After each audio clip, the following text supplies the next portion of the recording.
Hello everybody and welcome back to my channel, and as I promised, I am going to make another recap video. It's time for weekly leaks,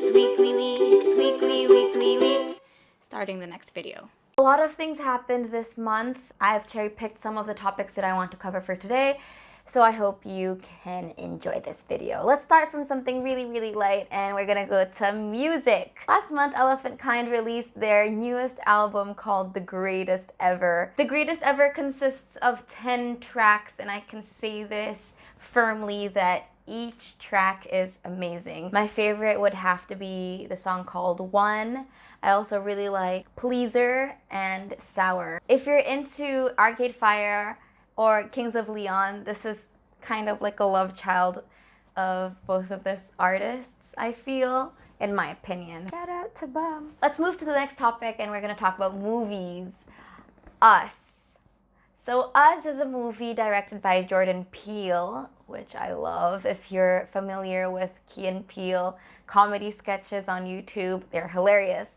And Jordan Peele also made a movie called Get Out, which is also this thriller suspense movie. Us got 94% on Rotten Tomatoes and 7.4 on IMDb, and I think that's pretty high. It's quite hard to get, you know, a really great score on IMDb. Me personally, this is gonna be spoiler, so I'm assuming you've watched this. I personally really enjoyed it. I think there's like a loophole in the end. It doesn't really make sense, but then there are lots of like theories behind it. Did you watch it? There are lots of theories behind it that the son is also switched out because he went to the bathroom. And you'll understand if you watch the movie. I watched the movie alone, like in the theaters. But it's really refreshing watching a movie alone, but then you do feel really friendless. Captain Marvel also released on March with Brie Larson. However, I have not watched that movie, and I really should go ahead and watch that movie because Avengers Endgame is going to release very soon. I'm not proud of the fact that I haven't watched it, but I just didn't really get a chance to, and I kind of sort of put Us before Captain Marvel on my to-watch list. So comment down below if you think I should watch it or it would be a waste of my time. Moving forward, we're going to talk about recent events that happened. It happened about 2 weeks ago on the 15th of March, I believe, and it is the Christchurch, New Zealand shootings. Quite late to bring it up now, but just have to say that it was really crazy and it shocked me tremendously. I remember when I heard the news, I was in Bandung for a talk show. Whenever you hear a tragedy happening, especially if it's so closely linked to, you know, a personal experience that you once had. I went to Christchurch, and I knew that Christchurch is a really peaceful place. When I went there, it was just all sheeps.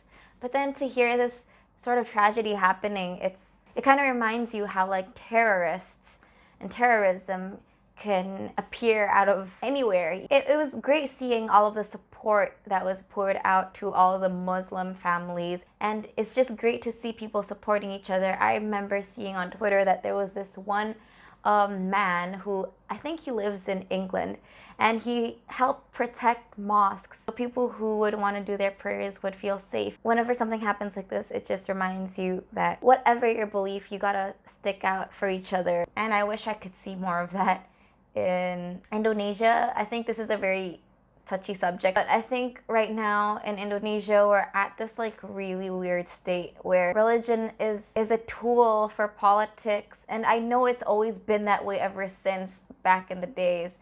Religion is the easiest way to, I don't want to say manipulate, but to shape people's political stance. Since right now in Indonesia it is a political year, it's quite hard to see things as what they really are. I think now everything has a political motive, and it's a very touchy subject. I don't really want to go into that, but I hope some of you will understand what I mean. Next, let's talk about the cover-ups on the statues. So recently in Ancol, we have mermaid statues in Ancol, which is a place in the greater Jakarta. And recently, they got covered. Like there's so many censorship going on now. Actually, in West Java, there are a total of 17 songs that are not allowed to play during the day. So it says, program siaran dilarang berisi lagu dan atau video klip yang menampilkan judul dan atau lirik bermuatan seks, cabul, dan atau mengesankan aktivitas seks. So those songs aren't supposed to play on the daytime and they can only play 10 p.m. and above until 3 a.m. Let me just say, music in the 21st century is almost always going to talk about sex or leading up to that. With most rap songs you hear, most of the pop songs you hear, it's not like, it doesn't say it blatantly. One of them is Bruno Mars' song Versace on the Floor, and I guess that's because he tells her that she doesn't need her dress anymore. Ed Sheeran, Shape of You, because he's talking about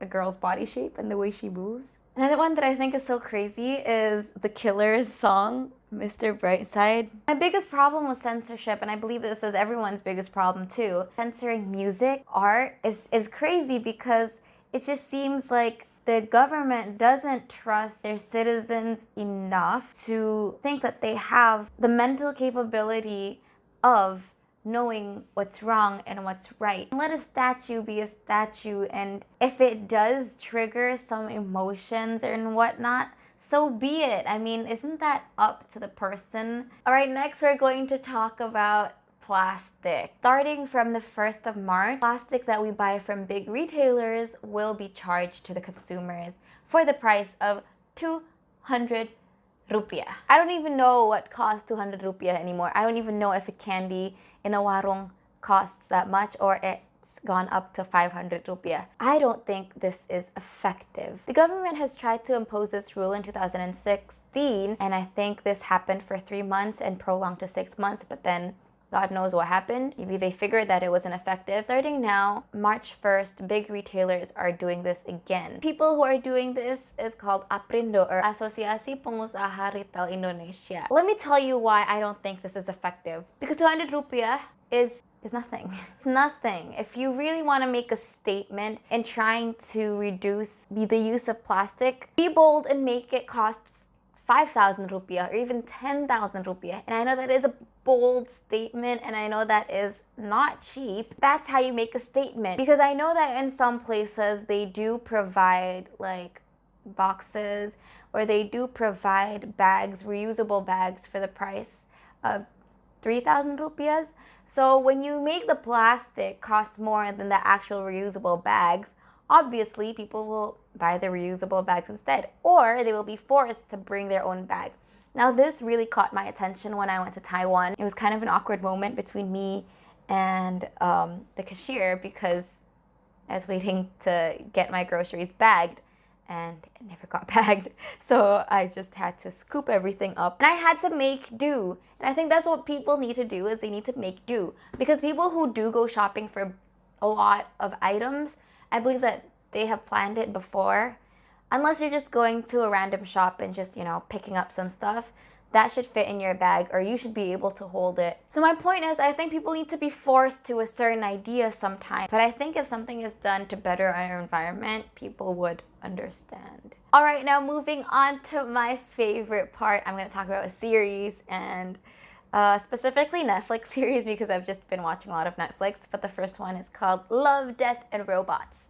Well, the first episode has just completely sucked me in, and I think I finished that in 1 day, 1 or 2 days. I love it. I love it because every episode is different. So for you who don't know what it's about, it's basically kind of like Black Mirror, but cartoon style. And I love the fact that in every different episode, the graphics are a bit different, and I think it's just really, really interesting. My favorite episode would have to be the third one, and it's titled The Witness. I love it so much. I love it because I love the graphics, and the story is entertaining as well. So if you're into things that are a bit dark and twisted, but still have a youthful vibe, I guess, Love, Death, and Robots is your go-to. The next that I want to talk about is called The Dirt. The Dirt is a biopic on Motley Crue. I didn't know much about Motley Crue. Like, I knew they had a song called Girls, Girls, Girls, but that's about it.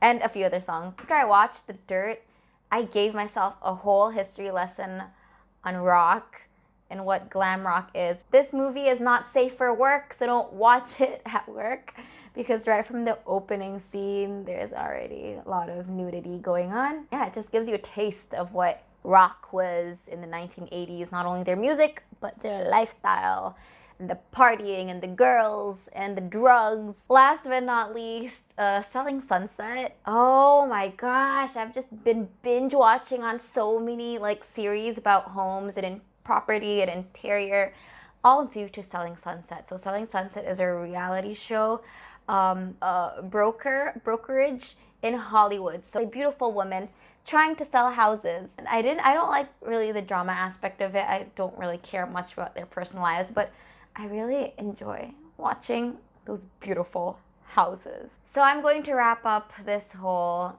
episode right now. I was thinking whether doing a whole month recap is efficient or not. I may do it weekly just so you guys get like really fresh news, and so you know it doesn't seem like we're talking about the past. I definitely think I should. I don't know if I can though, but I'll definitely try. It's time.